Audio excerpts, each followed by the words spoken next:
سر و نبند. تو رو خدا به شوهرم رضایت بدید. دختر 4 سالم همش بهونه‌شو میگیره. دیگه‌شو بده تا منم رضایت بدم. به خدا ندارم مزجرین، ولی کل پول پیشمو بهت میدم. مگه خون پسر من 200-300 تومنه؟ دیگه اینجا نبینمت، تا ببینمت.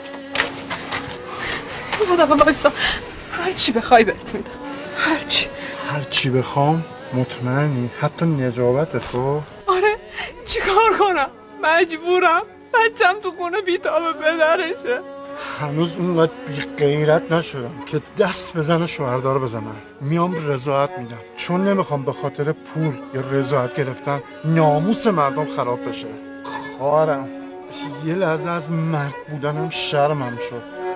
صبح میام کاراشو انجام میدم. برو خونه. خدا خیرت بده، خیلی مردی.